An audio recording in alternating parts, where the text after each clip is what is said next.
Today is a great, wonderful, amazing, incredible day because it's a Sweden day, a Malmö Sweden day to be precise. The crime capital of Sweden, the good and the bad of Malmö.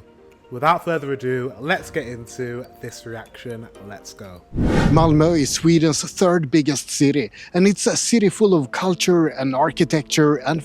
Third biggest, so is it third after, does it go Stockholm, Gothenburg, and then Malmö? Let me know in the comment section. Food. It's also a city full of crime and segregation. Today I'm gonna explore the good and the bad sides of Malmö. See, this was suggested by one of my Patreon members. Thank you very much. You know who you are. And they came into my comment section inbox and was like, that last video that you did of the guy that was walking through the suburb of Malmö, looking at all the bad things, that's not the full story. That's not the true story. That's not the entirety of southern Sweden, and it's not fair to look at it through that lens. And I really appreciate that, because from someone looking from the outside in, it's easy to just see a certain narrative and see a certain kind of, you know, view of a place without actually going, and it's not fair to judge a place from that.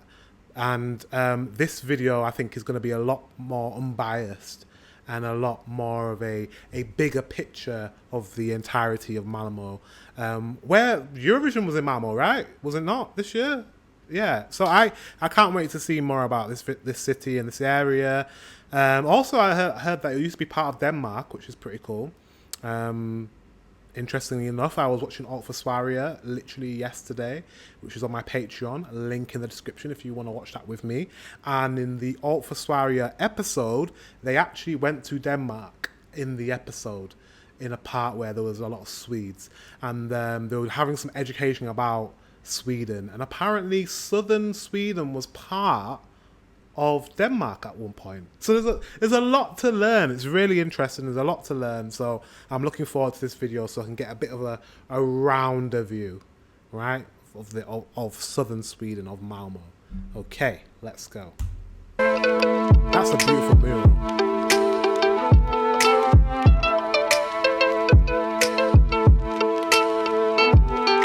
Malmö has a lot of interesting sights. Turning Torso is a gorgeous skyscraper that was voted one of the 7 wonders of Sweden. And you also have the Öresund Bridge, a 7.4 kilometer long bridge that connects Denmark and Sweden. That's also one of the 7 wonders of Sweden, by the way. It's a bit unfair of Malmö to hog 2 places on that list. The world's first non-violent statue can also be found here. That is... wait... I always miss the pause. On that list. The world's first. That is an awesome. That is an awesome statue. Mate, I need to see that statue. I need a photo of that. I need to see that in person. That's so amazing. I don't even need to explain what we're looking at right now, do I? But that non-violence symbolic meaning is amazing, especially with what we know of Malmö and what we know of this part of Sweden. Wow. First non-violent statue can also be found here. You know, the knotted gun. It was designed by the Swedish artist Carl Fredrik Reuterswärd, and these days you can see similar statues in 30 different locations, from New York City to Beijing. You used to be able to see a statue of Zlatan Ibrahimovic in Malmö as well, but not any longer. In 2019, Zlatan bought into the Swedish football team Hammarby, and that made many people here upset. Because of that, the kind and loving Malmö football supporters vandalized and damaged the Zlatan statue because they didn't approve of his two-timing with other teams. So, oh my god, football is... I can't even judge Sweden at all, or Malmö, for this type of behavior when it comes to football, because football was invented in Britain, and if there's anywhere where we act very tribal when it comes to football, it's in Britain, and we do a lot worse than this. So yeah, I get it. so the statue was taken down for repairs. But you can still see Zlatan Court, the football court where Zlatan used to play when he grew up. It's located in Rosengård, an area of Malmö that's become quite infamous. We'll get back to Rosengård later, but first I want to show you more of what you can see in Malmö.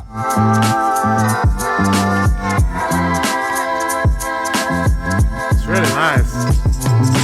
Malmö will host Eurovision Song Contest 2024, which means that the whole city will be crowded with fabulously dressed people in May.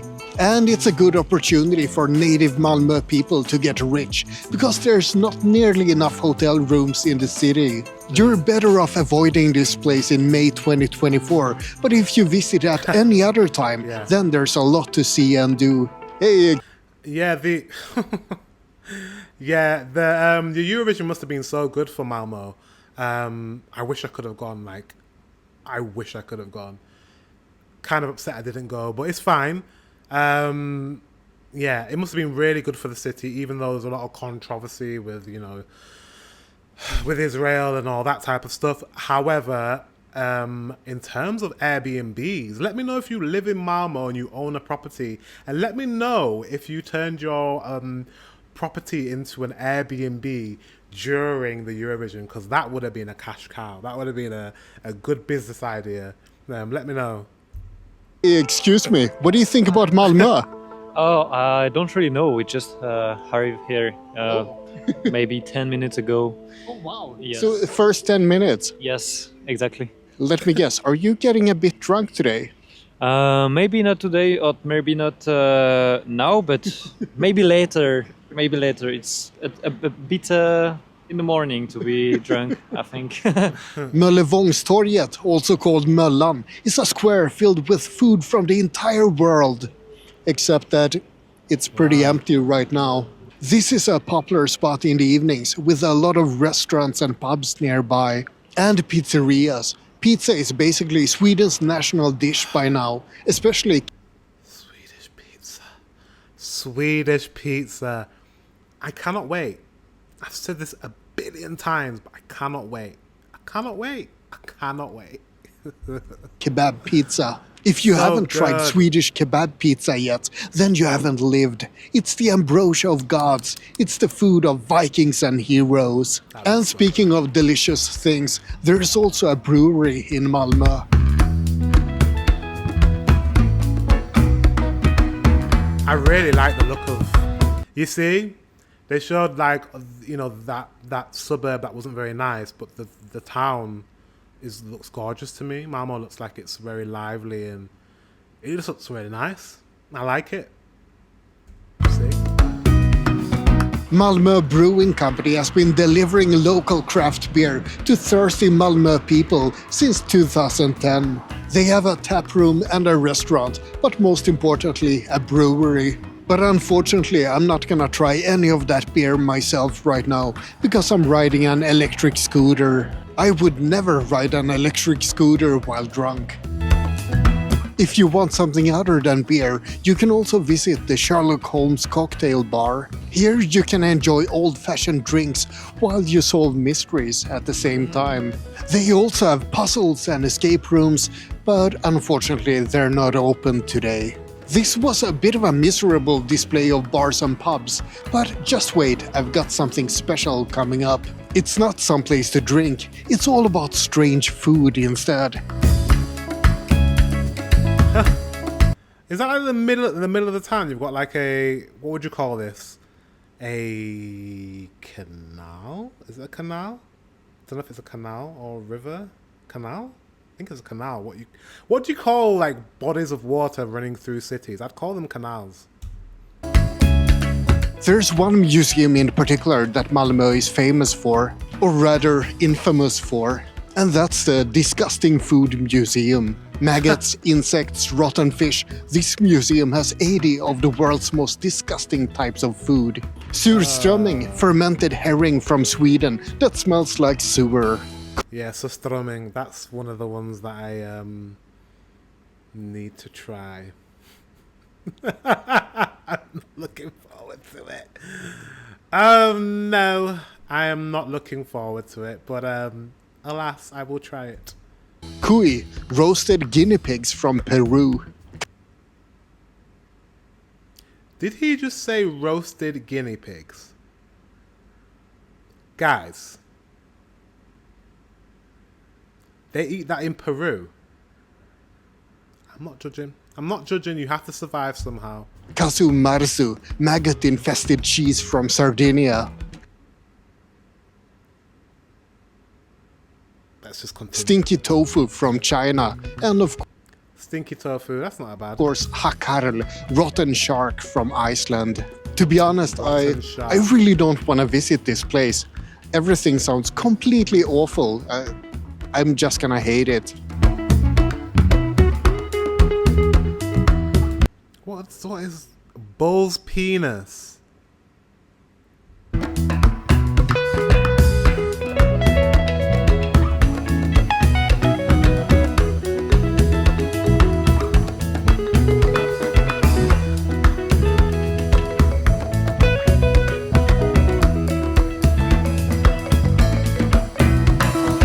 I mentioned that there's a lot of crime I will try it, but in Malmö. But before we get to that, let's talk about the history of the city. 340,000 people live in Malmö, so it's not a huge town, but it's still a place that's put its mark on Sweden. The history of Malmö begins in the 1100s, when Malmö was a small farming village that actually was located a bit further inland. The name of the village was first mentioned in 1170, but then it was called Malmhaugar or Malmöja. Malm is the Swedish word for ore, but it could also mean gravel back then. And haug or öja means hill, so Malmö was just named the Gravel Hill. The town expanded and became more important in the 1300s though, primarily because of fishing and trade. Malmö was actually Danish back then. All of Scania belonged to Denmark up until the peace at Roskilde in 1658. so the whole of Scania or Skane was part of Denmark. Wow. So it's like it's kind of they're kind of the Danish Swedes in a way.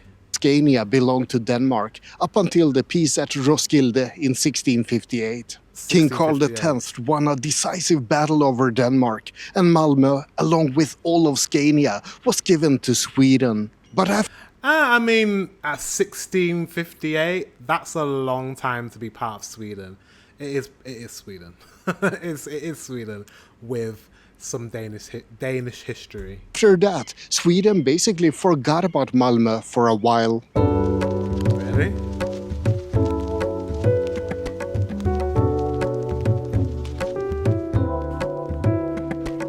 When Malmö belonged to Denmark, it was Denmark's second biggest city, and it had a very central location.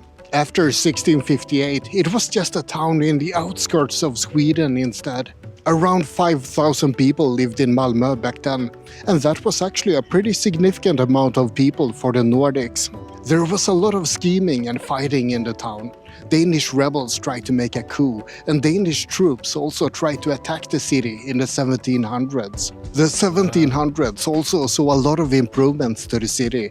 Factories that produced wool and tobacco were built, and Malmö also got a proper harbor. Malmö Harbor was constructed in 1775, and that marked a significant change for the city. The small Danish fishing village was now long gone, and instead this was now a Swedish industrial town. Malmö continued to grow, and in 1840 Frans Henrik Kockum built a mechanical workshop here. Farming Frans Henrik Kockum. machinery, steam engines, and amusement park rides were constructed here, and the town grew rapidly.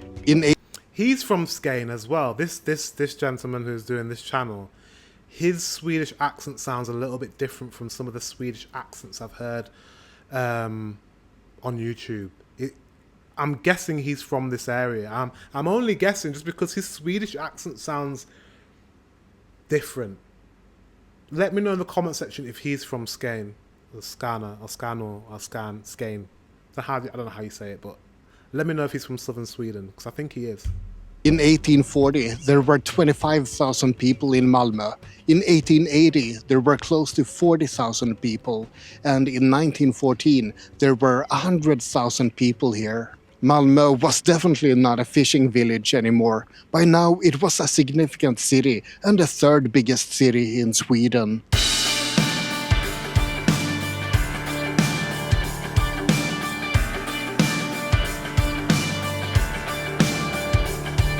I'm not saying that that's a hentai moment, but I'm not saying that it isn't. There's a lot of street art in Malmö, and many people enjoy renting a bike so they can explore every nook and cranny. Malmö Bike Tours is a company that arranges, well, bike tours, as the name would suggest. Another way to see Malmö is to rent a paddle boat and traverse the canal that runs through the city. I'm not gonna do that today because it's way too cold, but I'm gonna show you a bit of the canal at least. Here's the canal. I was right.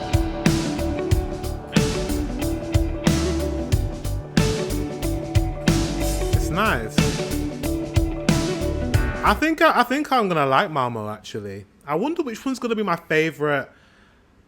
I won't say obviously when I visit. I'm not gonna say straight away, but afterwards, I will let you know which is my favorite. You probably will tell. You'll be able to tell in the video when I go which one I'm gonna enjoy the most. But like, there's quite a few cities to choose from. But I think the biggest three are Malmö. What are the Swedish? I need to think. I don't know. I only know those three Swedish cities. I don't know any more Swedish cities. There's got to be more than three, right? I need to figure all this out before I go, guys. Close to the harbor and the central station, you can see Malmöhus slott, Malmö Castle. Sorry. The oldest preserved Renaissance castle in the Nordics. Parts of the castle dates back all the way to 1434, when it was a keep that belonged to Eric of Pomerania. Danish kings lived in the castle for hundreds of years, and after it became Swedish, it was turned into a fortification instead. Over time, it lost its significance as a fort, and in 1937, it became a museum instead. And then a refugee camp in 1945 for World War II victims, but now it's back to being a museum again. Another interesting fact about Malmö is that Sweden's oldest mosque can be found here. The mosque has been the center for a lot of controversy and a couple of attacks as well, which leads me to another topic. Okay.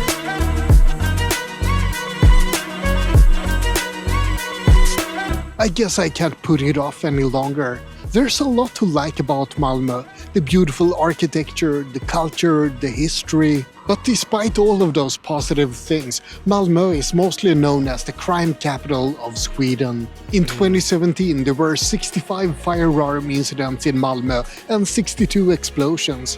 7 people died and 35 people were injured. And one area in particular has been marked as a no-go zone in the city, and that's Rosengård. Rosengård means the rose garden, but I'm afraid that this isn't a rose garden. There's roughly 22,000 people living in Rosengård, and 86% of those people have a foreign origin. That's not a bad thing in itself, but 86%. I think you know what it is. It's not the fact that there's 86% is that there's that many foreign people in Malmö. The problem is they've ghettoized it and they've put them in one area.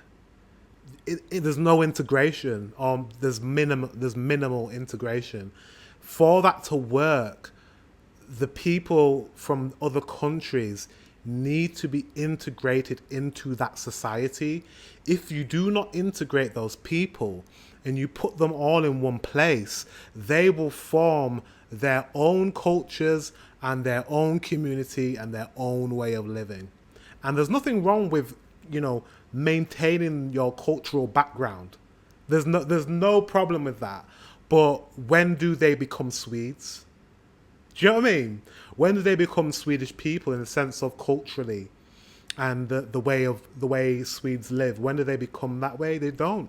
They will continue operating how they operated in maybe the countries that they're from, and the way that some of those countries operate are not how Sweden operates, and that's when the clash happens. Then combine that with the fact that they're in poverty, the fact that they don't, there's probably lack of opportunity, the fact that probably a lot of them can't even speak Swedish, and English, but Swedish, that causes even more problems, right? So that's the problem. In the UK, we also have those problems, but there's been an effort to integrate these communities. In London, for example, you don't have a massive area with just one kind of people in that area. A lot of the areas are integrated, so you may have a block where there might be like some immigrants, but the block next to them will be people that are from England, and people live side by side. So the integration over time happens. Like my background, my grandparents are from the Caribbean. When they first went to the UK, there was tension, there was problems, there was all sorts. But through the generations, I'm a second generation British person. My parents were born in Britain as well. A long time ago, 1960s or something they were born, I don't know. But I'm a second generation British person. Now Caribbean people, Jamaican people, immigrants, now their children are now very integrated into British society. We're mixed in. We are now integrated. There is a cultural British identity as well as our ethnic background, and it's combined, and it works. And I think Sweden will get there eventually. I do believe. It's bad now, but I believe in the future you'll get there. You'll figure out a way to integrate the people, but yeah, it's hard. It is hard. I don't like talking about borders and tightening up borders, but sometimes you need to do that in order to get a hold of and just kind of recalibrate. Maybe you do need to close your borders for a little bit, or tighten up the criteria of people coming into Sweden so that you can fix what you've got already. You've got a lot of immigrants and they're probably not integrated, and you need to figure out a way to do that before you have more people come in. Does that make sense? I feel like I can say that because I am a grandchild of an immigrant. I'm not a child of an immigrant, but I'm a grandchild of an immigrant. So I feel like I can say that without sounding like I'm being racist, because I'm not, clearly, because I'm not. But I think tightening borders and fixing your problems probably be the best bet. But I'm no politician. What do you guys think? Let me know in the comment section. I feel like it could be fixed. I feel like, it's bad now, but I think it will get better if you guys make a plan. Let me know in the comment section what you think. But it's led to a lot of conflict and segregation. You can see a lot of racism from Swedes in Malmö, but you can also see a lot of hatred from immigrants as well. And given the recent conflict in Gaza, there's also a lot of anti-Semitism and a lot of Islamophobia. Sometimes it feels like everyone in Malmö just hates everyone else. Wow. Except that they probably all hate people from Stockholm. They can probably unite over that at least. I'm not really painting Malmö in a good light, am I? It's true that there are severe issues in the city, but things might be moving in the right direction. The numbers of shootings and explosions have decreased since 2017, and there's been a cooperation between the police and civilians in Malmö in an initiative called Stop Shooting. Maybe not the most imaginative name, but at least it's self-explanatory. There are also reports that the dangers of Malmö might be partially constructed by media and exaggerated by public opinion. Okay. And let's not forget that Stockholm and other places in Sweden also have had crime waves these last years. All in all, Sweden is still a safe country. You can get unlucky and be the victim of a crime, but that can happen anywhere. Rosengård might not be a rose garden, but I don't think it's as bad as many people say. What do you guys think about Rosengård? I've lived there my entire life. It's been a great time. You hear a lot of stuff in the news, a lot of shootings and stuff like that. I've personally never seen anything like that. I have seen a lot of it, but at the same time, not really. You know, nothing that really affected me or my family in any way. And I'm very glad. I lived here my entire life, like I said before. I don't regret a second of it. I love it here. What do you guys think? It's exactly as I think Rosengård is the best place in the world. Rosengård is a great place. I'm raised here, I'm born here, and we like this place. And what we like about this place is that, like, if it happens problems, then we can solve it ourselves. Rosengård is so boring. It's just great. Nice. It's a great place. That's good to hear the young people say that. Yeah, I'm happy about this video in the sense of I'm glad that thank you very much. I'm not going to say your name, my Patreon member. This is why I love having my Patreon members, because like they send me video links and like, you know, I don't know, this is really good to have a community of people to be like, actually that video that you watched, that's not true. This is a better picture of the situation. Thank you very much for sending that video on my Patreon. And yeah, I love seeing this because the young people are the future. These are the future Swedes who have a positive outlook on where they live, have a positive outlook on Sweden, and they're the ones that we need to be listening to. They're the ones that really know what it's like to live in the areas that they live in. And it's good that they think positively of the future of Sweden, the future of Malmö, of this estate, of Rosengård, and that's good. I was born here. It's a place where they chilling. We always play football. Great. Oh, nice. And Zlatan is Born here. He's born in here. That's what's special about Rosengård. Yeah. Sweden still has a lot of challenges, but the vast majority of people just want to live their lives in peace. And I do think that that's true, even for a city that's called the crime capital of Sweden. And that's about it for this quick look at Malmö, Sweden's third biggest city. I hope you found it interesting. Like and subscribe, but most importantly, have a great day. Have a look at this video up here in the corner as well. You'll like it, I guarantee it.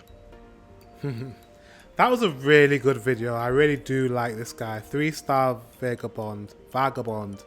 I've been subscribed for a while, and I feel like he's made a comment in one of my videos before. He's a nice guy. Make sure you go and subscribe to him. And thank you to my Patreon member who suggested this video, because the last video that I watched was very much it was very sensational. It was very like he was going there for the clicks. He was going there because that's the segment he does. He goes to different countries and he goes to different cities that have ghettos or places where there's gun crime, and he walks around and goes, oh my god, it's terrible around here, look at this. And to be honest, actually there was nothing going on when he was walking around there. There was nothing happening. But he didn't show it in a pretty light. But now seeing Malmö as a whole, as a city as a whole, and then showing Rosengård as well, it's like, I get it now.